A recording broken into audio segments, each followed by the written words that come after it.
Mbote na bino banso bandeko balandi avec une télévision puis émission sur terrain 42 Tolobaka. Le rendez-vous est toujours respecté. Bongo lelo tokutani susu na Diomi to pe grâce Diomi elongo na yende te kokutana na Monsieur Umba Poba. Ensemble na bino de toko découvrir que Monsieur Umba Poba. Grâce Diomi Mbote mingi. Mbote mifi. Directement to passé na invité na biso ya mokolo ya lelo sur terrain pour moi que to zap na bureau na ya mosala to wa plutôt solo là.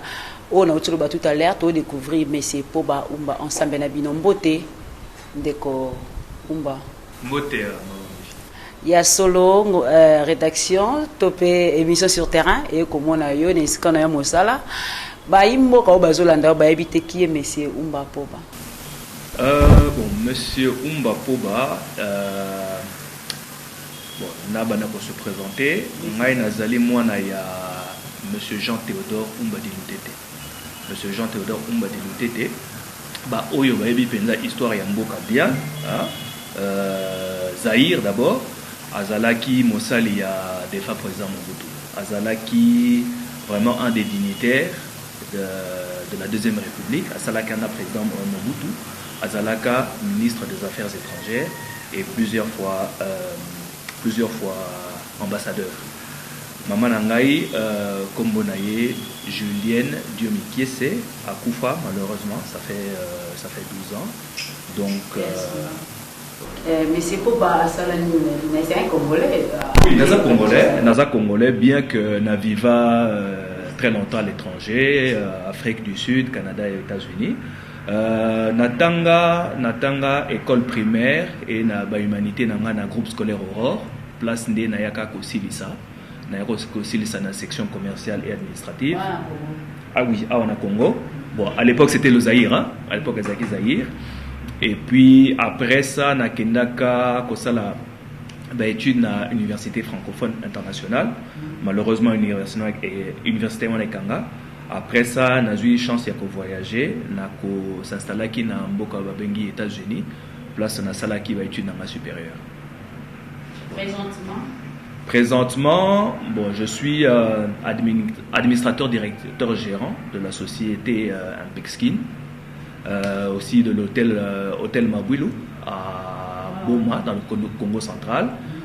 Bon, Wana Eza Nebal à titre officieux, hein. Je suis aussi coach sportif.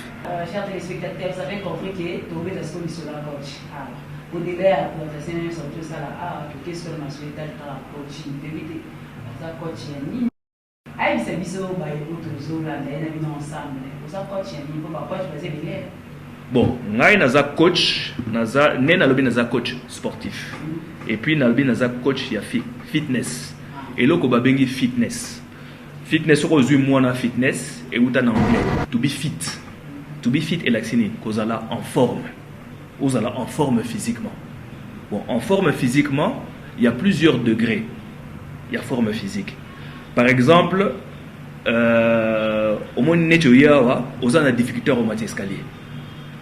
Au moins, au matière escalier, on pense que vous avez soufflé. Bon. Oui, pas que non, coach, on a besoin, en forme.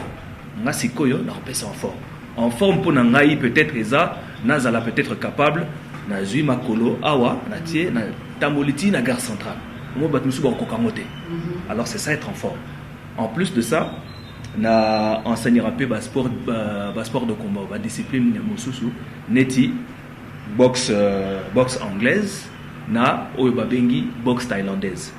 Boxe thaïlandaise eza sport moko eyibani penza te na Congo, mais eza différent il y a boxe anglaise de manière que na boxe anglaise ba salle sera beaucoup plus ma kofi. Mais na boxe thaïlandaise tout ça la peu ma kofi, na ba coup de pied, na ba coup de genou, na ba coup de coude. Donc c'est ça Moussa ya coach. Coach, je vais appeler sa grâce de micro. Les calissini, les joies qui ont obstacle à penser à ma sourire, sport, pour jouer, battre dans le ring, ça m'a posé ma image. Mais les calissini, les joies qui ont obstacle à sport. Bon, maman, c'est vraiment difficile à expliquer. Au Monique, ngai banda na botama donc na lingara sport. Donc oui, na Congo après na sala ba sport, na zape na ba ndeko belé ba ebinga to za sala bango ba sport et puis na ke kokoli sango hein na ba mikili mususu na ba États-Unis, na ba Afrique du Sud, na mikili ici, na États-Unis, place pena na se spécialiser. Donc je ne sais pas vraiment mais en tout cas na botama na yango. Papa na ngai pe azara muta sport. Hein, papa na ngai azaro alingaka bale mingi. D'ailleurs azaka propriétaire et équipe moko na biso ko boyebiango lelo na yoka ikufa AS Mabwilo. AS Mabwilo yende azaka propriétaire et équipe AS Mabwilo. Et puis je me rappelle là tozara banamike, tozara talane ba match ensemble, tozotala ba match à boxe, tozotala ba combat à catch.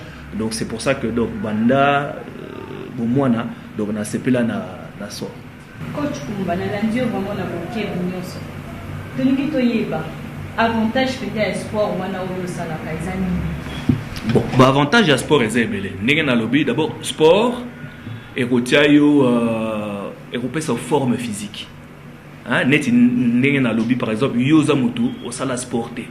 Rien que par exemple pour au matescalé wana, ozo kokate. Rien que au tambola awa petit au keneti na gare centrale. Au kokate. Nga siko na rotiayo na rotia pena na kopesa ba entraînement aux ala en forme physique et puis ils a bien payé pour la self défense.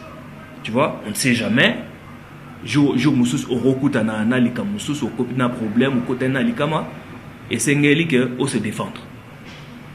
Et puis ils a bien pour na et améliorer net ba le bar en anglais self confidence. Donc confiance voilà.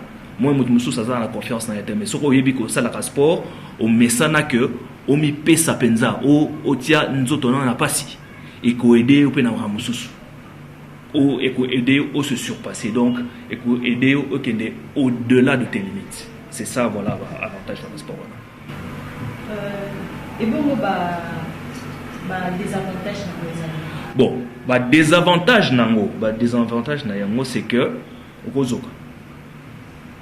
Il y a des risques au Rosoka. Sur le salaire bien au Rosoka. C'est ça vraiment les avantages. Mais en tout cas, Moutinho, ça reste la sport. À Yebi, des avantages. Non, c'est les risques du métier. Les risques du métier. Donc je ne peux pas vraiment dire que ça a des avantages, mais ce sont les risques du métier. Est-ce que des avantages non, ce qui au coquille comité kate et ça l'aura motema eza muscle non motema faut toujours fonctionner so motema aussi et si le fonctionner et ça c'est donc c'est ça la même chose il faut kaka aux ala na activité physique et le koto et le personnellement biso ba coach to kondana kaza et le babengi le sédentarisme au fandara kaka na kiti au salarié le côté. Là, on est aux autres développer risque d'avoir d'abord les maladies cardiovasculaires, diabète, et puis maladie moro et comme micolo et comme fréquence au ponaté, AVC. Donc ceux qui osent ça la sport, donc osent réduire, hein, d'abord osent qui me s'en en stress, osent combattre l'obésité, osent combattre la maladie de l'anus. Bon, donc c'est dire que je ne sais pas vraiment dire pourquoi na ponaki yango mais je peux dire que il est là qui na monique na sepele na ngona bik bon sport na ngai na ngo pratiquer yango mais sinon si ce n'est même pas pour pratiquer mais même attaque au talent à la télévision neti sikoyo on est en période de l'euro en période de l'euro on a dit que si on a six services na kendaku na match peut-être ils ont la compétition sur le cyclisme na coupe du monde à rugby na donc ils ont amour pour le sport en général. Mais c'est pourquoi en fait, il y a d'autres sous étrangers, comme aussi, bien que les Congolais, à ces pays, il y a des Congolais, j'ai mon Congolais, le mauvais sous, les Congolais, pas Congolais, quoi. À une autre activité, au-delà de tout. Mais c'est que le sport, est-ce que tout le monde les a? Parce que je sache les Congolais comment parce qu'on a trop fort on a été pour seulement par ONG, on s'approche ni et pas dans on a une ONG. Bon, maman, n'est pas le bac en français, hein? N'est pas le bac en français. Vous me coupez l'herbe sous les pieds. Voilà les projets. Les projets, ils dans mon amour, do yo, otier, n'est pas le vous mettez la charrue devant les bœufs. Ah ouais, en tout cas, ils ont projet parce que ngai idée ngai eza encadrer jeunesse à travers le sport. Et puis surtout donner aux jeunes, leur donner un choix. Donner un choix parce que dans des pays développés, ceux qui osent par exemple au salaire sport, au salaire peut-être basket, au salaire athlétisme et tout, au qu'il y a une université, au Monique, université est eu en charge. Hein? Bah frère Moussous refoutent à terre, yo osubé te laborer à sport, bah on va eu en charge. Donc c'est ça, moi j'aimerais un jour tout comme un peu à niveau ana. Hein? Donc bah mon sportif t'es comme quelqu'un donc quelqu'un sans cervelle. Que sportif nous souper tanga bazali des gens instruits, des intellectuels. On peut être intellectuel et sportif. C'est pas incompatible. Donc c'est ça le projet. La sport bon, à partir déjà de 10-11 ans, on peut commencer.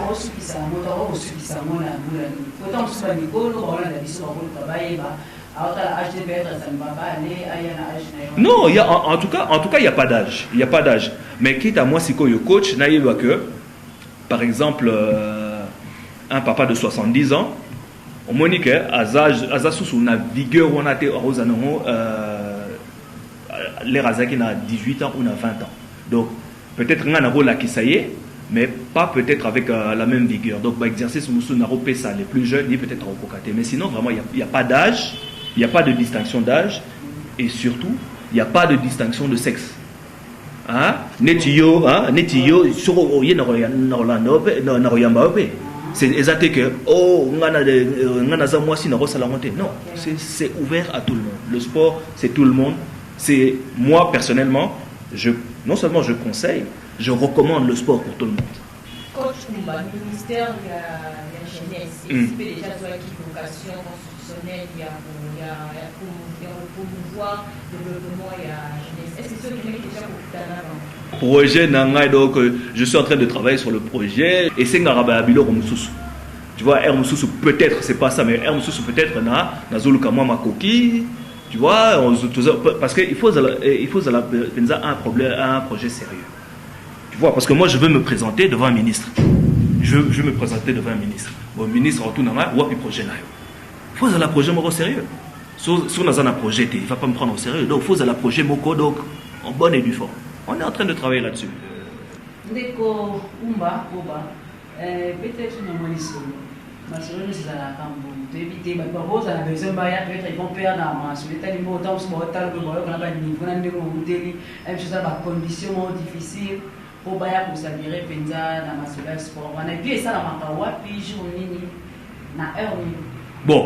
Adresse Penza n'a pas ça il y a monté dans la télévision et là qu'on a exigé ceux qui tu as un numéro ceux qui me sont intéressés bengi ngai ngana ba yebse que non to kutani place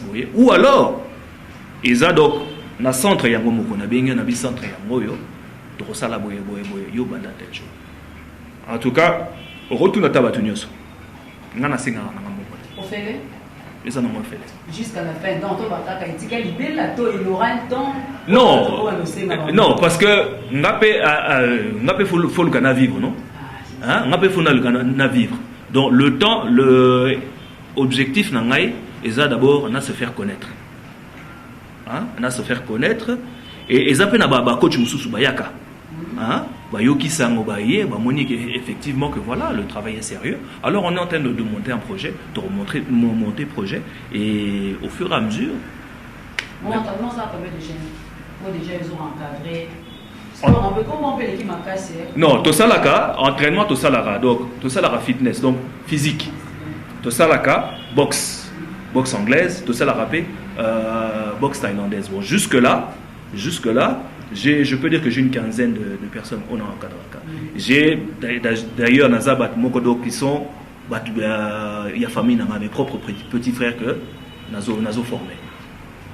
Mais j'insiste que moi je cherche Nazo formé non pas seulement des sportifs mais aussi des hommes. On se comprend parce qu'à travers le sport il y a aussi la discipline. Hein? Il y a aussi la discipline. Les autres ça la sport, je lui inculque la discipline que non qu'on ça la beauté. Après entraînement, il faut nettoyer la salle. Place au BBC, il faut rebondir ça. C'est ça, je forme aussi des hommes. Donc même à ta kenone musika te na sport mais ba discipline wana na repé ça yo. Hein, ba discipline wana ko inculquer et ko servir na vie wana ya tous les jours. C'est ça mon objectif. Vous avez la on a votre ensemble la part nous a tout na ba ça peu nous ça ba. Oui, tout ça là-bas. Tout ça là-bas. C'est quoi depuis bandi koko soni pena ozokuta na mozanga batu to peni ozo kosta na misalimité. Bon, jusque là je peux dire qu'en tout cas côté on a Nzambe à bénir hein, je peux pas vraiment dire que koko sekuta c'est juste que bon Nabilo Ronyoso batu ya sérieux bazali batu ya sérieux pe bazate ezanetu mutako benga yo avec arolba que non ngana ozuya tel jour o romi bongama ozeli o ayete tu vois ngana mona kango c'est un manque de respect parce que ngai ce que lobi oya ngana repesa otana yo na repesa otana ngai ndé baloba en français le temps c'est de l'argent hein je pense que personne hein motel nga aronga abumsa bon hein so ofouiller na ba poche na yo monique 1000 francs aux ozanga ozonga na sima retracer papa na yo olukambongo parce que c'est précieux donc c'est ça le temps donc ceux qui ngai hein na accepter na se sacrifier na pesa bino temps na ngai vous respecter le fait que nazo pesa bino temps na ngai c'est pas que repesa nga rendez-vous boy na peut-être na zana activité mususu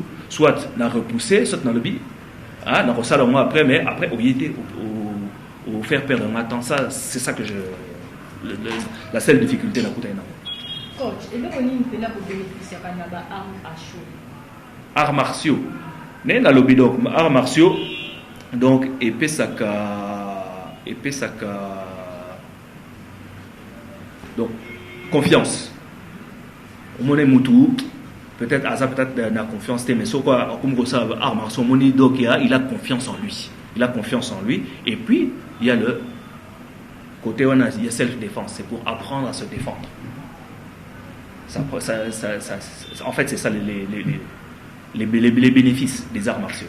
Bientôt tu as temps aussi na réalisation tu peux la régie plutôt baba c'est biso ba image il y a risika oyo coach ou ba denga sala musana et toi nous sommes ensemble pour ceux qui peuvent se périr aux hommes la kanda tu ba awa bengié nous joindre rendez-vous OK pour tout ça la sport vraiment est très important na nous autres monsieur pour ba lenga et ba lisusu le lengi no kabola temps na pour poser gérant quelque part tu as tant des activités temps de charge kabola temps on lengi na ma sport na ba gérant ça na lisusu. Bon déjà ngana le baron moi je suis quelqu'un azara très matinal ngana la mukaka peut-être 4h 5h donc ezaba ne comme susu bayaka déjà à partir à 6h.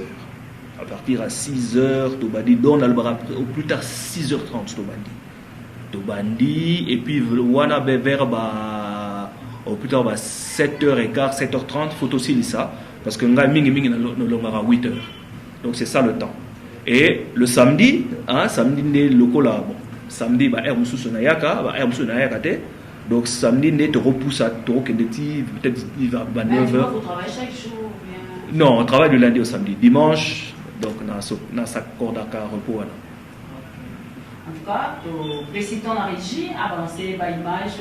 Il y a sport au métier, coach, coach, au coach ou à Salama.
chers téléspectateurs, nous avons vu sur le CP, nous avons vu coach, à Salah Moussana, coach Alumi, on a besoin de tout le monde, à Kangi Porte-T. À Kangi Porte-T, on a besoin de faire le sport. Oyo aye, à bien le numéro de téléphone, ils ont besoin de téléphone, beaucoup sur la bien, avec Mamala, beaucoup sur la bien, et puis ils ont gratis. Mais coach, ils ont la tête des bons qui sont gratis pour promoter. Faire aussi battre mon long moko et puis quand on l'a à un moment donné ah il y a le ben à TV au fil bon sur le commission fait ça mon long moko boyam qui wende et a pardon j'ai pas bien saisi la question. En fait dans tout le bateau na bien bande ko balandi parce que puis tu vas moni ba image de bosalaka parce que pe na mo ba bike eza na moya au fil et ozala kata na condition mo ta parce que je suis en train d'insister pour na yebile mo tambola comment parler kuna ba to so mbelo mo ko peut-être. Non, le problème, au moins, pour l'instant, na boyi na bengango club ou na bengango centre parce que tout ça n'a structuré. Hein? La structure n'a pas vendu bien. Donc toutes les deux vous posez une question. Quand est-ce qu'on reconnaît dans le ministère? Leur projet Rwanda. Voilà, projet Rwanda. Et puis, je veux maintenant revenir à la question pour poser qui. Et ça na obi ba koko sonini na kuta na mo et ça peut-être ba équipement au moins que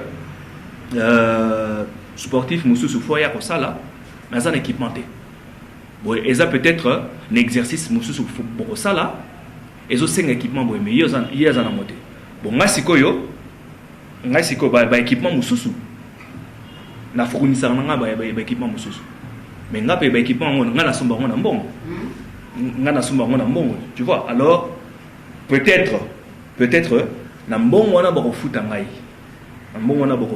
pas peut-être c'est sûr na mbongo wana bako futa ngai et ku permettre ngai na somba ba équipement mususu po na coller sa salle et puis pour l'entretien et puis les lots. Ah, vous voyez bien, tout ça, la période il y a pandémie, tout ça, la période de Covid. Donc, il faut observer les mesures barrières. Donc, il faut qu'on soit désinfectant, il faut qu'on soit tout ça. Et c'est pas un bon mot. Tu vois, naboyité, moi, nazamoté malam. Mais heureusement, moté malam jusqu'à quand? Tu vois? C'est ça en fait. Donc, un jour, on a besoin d'un partenaire pour aider aux autres. Tout le monde va se payer, on a aidé, on a besoin d'aider aussi. Oui, bien sûr. Qui n'a pas besoin de partenaire? Qui n'a pas besoin de partenaire? On a besoin d'un partenaire parce que, au moins, et là, ils se posaient un problème à transport. Au moins, dès que Moussoussou a intéressé, mais avant de n'enseigner. Avant d'enseigner, ils sont dans la commune en Galé. C'est trop loin. Sikoyo, ngai nalongwaka ndaku 8h. Ils ont besoin de l'entraînement. On longwa erni ni pour comme erni. Alors que na idée na ngai et ça par exemple, tout ce club moko la commune ngaliama, tout ce club moko na connu commune Selembao, tout ce club moko na donc ezala ne ba une chaîne. Comme ça tout bénéficier parce que ba ndeko belé ba bengi ngai. Mais ba bengi ngai parce que Bamoni va s'épeler dans Moussala dans Osala. Bamoni en tout cas tout s'épeler dans Moussala dans Osala, mais le problème c'est la distance. Voilà, c'est ça en fait. Donc partenaire wana va couper pour aider afin que et comme la commune n'est pas 24 communes à ville provinciale Kinshasa. Bon, peut-être pas les 24 communes, mais à sur au Sali à 5 ou 6. C'est bon, c'est déjà un début. Voilà, tu as comme combien dans la souka émission, tu as beaucoup d'émission, la souka terre pour l'emploi tu as beaucoup dans la souka. Message na eu fort dans ma famille. Tu peux dans le ministère PA qui tire à moi les temps c'est beau ça. Voilà. Tu as vu que ça va dimanche pour la coupe na mais tu as anticipé mon message pour la pour la autorité en bonne famille qui dans le ministère qui tire. Bon, message Ezapenza Moulaïté, je vais dire que bon négliger sporter. Bon négliger sporter. En français, le sport c'est la santé. Hein? Le sport c'est l'avenir de demain. C'est ça en fait. Bon négliger sporter. Le sport c'est très important dans la vie à Moutou, dans le développement à Moutou, puis dans l'éducation à Moutou. Chers téléspectateurs des canaux de télévision, mais émission sur terrain, vous avez que tout n'a pas message à Souka. na ministère ya sport pe bandeko balanzi bakonzi autorité ya mboka bayoka message na esuka yango nde auti kosukisa émission publique tokozongela ye mbala ya nsima ata mosusu baactivité mosusu bongo te ndeko bongo mama. Merci beaucoup d'avoir accepté à notre invitation. Il y a beaucoup de lumière sur terrain. Et puis, bandeko bandikana qui télévision mote na bido moko basukola na manaka. Il y a kana qui télévision na bosa ni directeur Betiyeli. Directeur honorable Betiyeli, il est moko qui s'est impliqué. Merci, salut.